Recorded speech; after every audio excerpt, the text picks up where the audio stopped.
पाठ 16 श्रम की महिमा। तुम कागज़ पर लिखते हो, वह सड़क झाड़ता है। तुम व्यापारी, वह धरती में बीज गाड़ता है। संदर्भ: प्रस्तुत पंक्तियाँ हमारी पाठ्यपुस्तक भाषा भारती के श्रम की महिमा शीर्षक कविता से अवतरित है। इस कविता के रचयिता कवि भवानी प्रसाद मिश्र हैं। प्रसंग: काम कोई भी हो, उससे कोई ऊंचा नीचा, छोटा या बड़ा नहीं होता। व्याख्या: कवि कहता है कि एक तुम हो, कागज़ पर लिखते हो, और एक वह है जो सड़क की सफाई करता है। तुम व्यापार करने वाले हो सकते हो, या वह व्यक्ति जो खेतों में बीज बोता है, इसलिए वह किसान है। यह एक व्यक्ति जो घड़ी बनाता है या उसकी मरम्मत करता है। साथ ही वह व्यक्ति जो चप्पल बनाता या उनकी मरम्मत करता है। इस आधार पर कोई छोटा या बड़ा हो सकता है क्या? अर्थात नहीं। इस बात में कोई बल नहीं है, अर्थात यह बात महत्वपूर्ण नहीं है।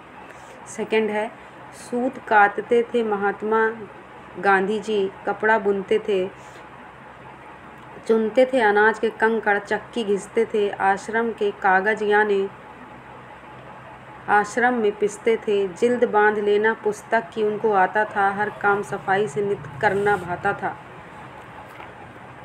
यहाँ शब्दार्थ भी दिए हुए हैं, लेकिन हम देखेंगे संदर्भ।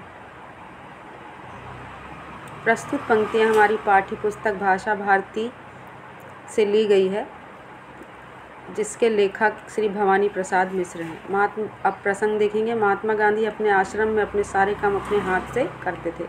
व्याख्या: गांधी जी अपने आश्रम में रहते हुए सूत काटते थे, उससे कपड़ा बुनते थे, साथ ही जुलाहों से भी बढ़िया ढंग से कपास धुनते थे। अनाज में वैसे कंकड़ आदि चुनकर अलग करते और अनाज को साफ करके अपने आप ही चक्की से आटा बनाते थे। वे पुस्तकों की जिल्द भी बनाना जानते थे। उन्हें प्रत्येक काम सफाई से करना प्रतिदिन ही अच्छा लगता था। कहने का तात्पर्य है कि महात्मा गांधी अपने काम करने के लिए किसी पर निर्भर नहीं थे। तीसरा, ऐसे थे गांधी जी, ऐसा था उनका आश्रम। यहाँ मका लिखा है, पर उनका आश्रम गांधी जी के लेखे पूजा के समान था। श्रम: एक बार उत्साहग्रस्त कोई वकील साहब जब पहुँचे मिलने, बाबूजी पीस रहे थे तब। शब्दार्थ भी दिए हैं, देख लेंगे। अब देखेंगे संदर्भ। प्रस्तुत पंक्तियाँ हमारी पाठ्यपुस्तक भाषा भारती के श्रम की महिमा शीर्षक कविता से अवतरित है। इस कविता के रचयिता कवि भवानी प्रसाद मिश्र हैं। प्रसंग: गांधी जी श्रम को ही ईश्वर की पूजा मानते थे।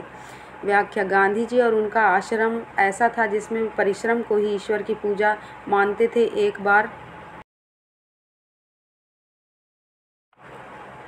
कोई वकील साहब उनके पास आश्रम में पहुंचे। वकील साहब बहुत ही उत्साहित थे। जिस समय वे आश्रम में पहुंचे, तब महात्मा गांधी अनाज को चक्की से पीसकर आटा बना रहे थे।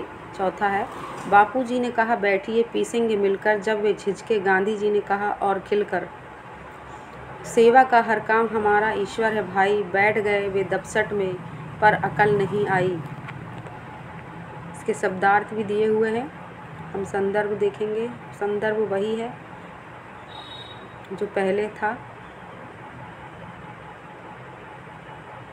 प्रसंग है, गांधी जी ने उन वकील साहब से हंसकर कहा कि भाई आओ, दोनों ही मिलकर चक्की से आटा बनाते हैं। व्याख्या: वकील साहब उत्साहपूर्वक जोश से भरे हुए बापूजी से मिलने आश्रम में पहुंचे। तब गांधी जी ने उनसे कहा, आइए बैठिए, हम दोनों ही मिलकर अनाज पीसेंगे और आटा तैयार करेंगे। इस पर वकील साहब कुछ झिझकने लगे, अर्थात उन्हें चक्की पीसना एक घृणित सा काम लगा। इस पर गांधी जी ने खिलखिलाकर ठाका मारते हुए जोर से हंसते हुए कहा कि हे भाई, सेवा में कोई भी किया गया हमारा काम ईश्वर ही होता है। इसे सुनते ही वे वकील महोदय भी समीप बैठ गए, लेकिन गांधी जी द्वारा कही गई बात समझ नहीं सके। उनकी बुद्धि ने काम नहीं किया, अर्थात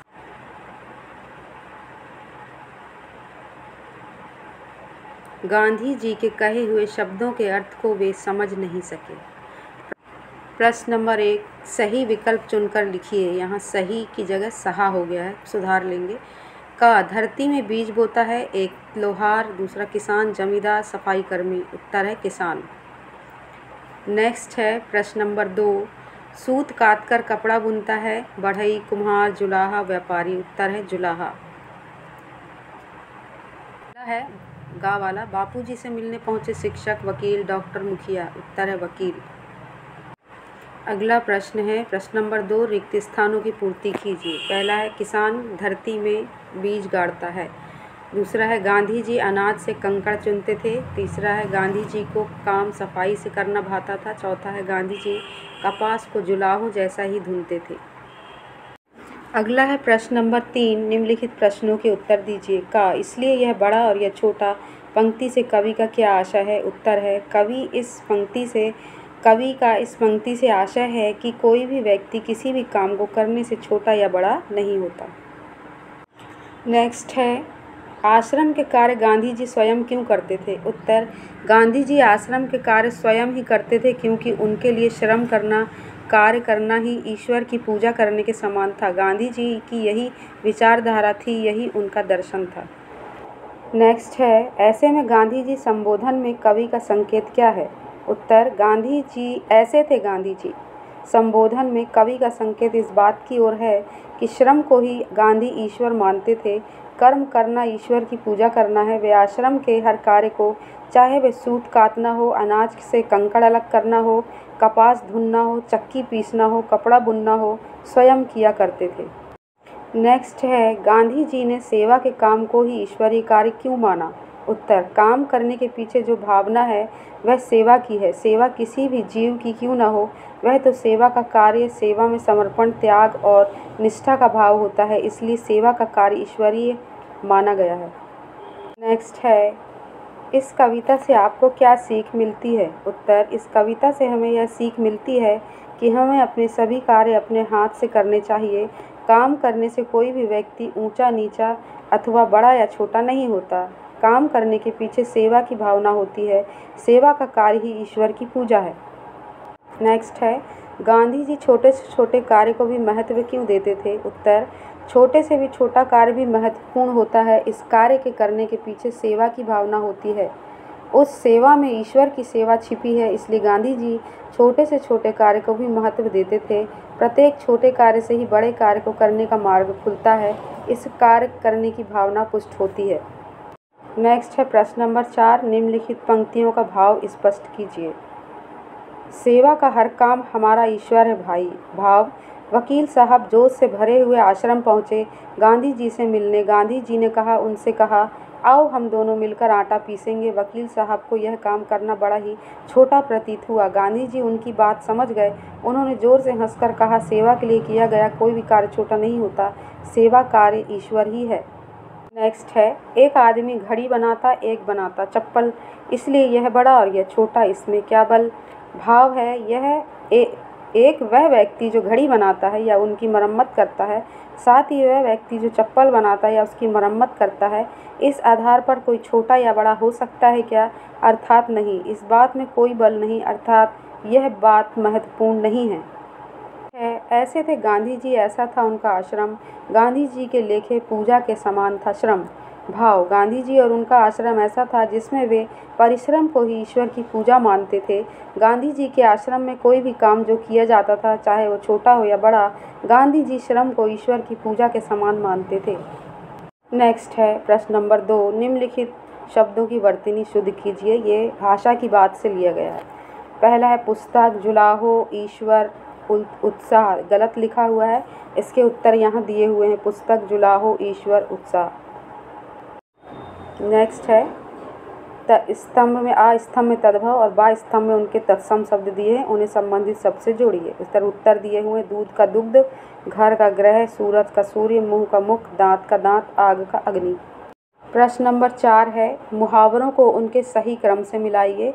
यह मैंने मिला के उत्तर लिख दिए हैं। चक्की पीसना का है कड़ी मेहनत करना। दूसरा है कागज काले करना का है व्यर्थ प्रयास करना। तीसरा है अकल ठिकाने आना, उसका है बात समझ में आना। चौथा है हाथ बढ़ाना और उसका उत्तर है मदद के लिए आगे आना। नेक्स्ट प्रश्न है प्रश्न नंबर 6, निम्नलिखित शब्दों का वाक्यों में प्रयोग कीजिए।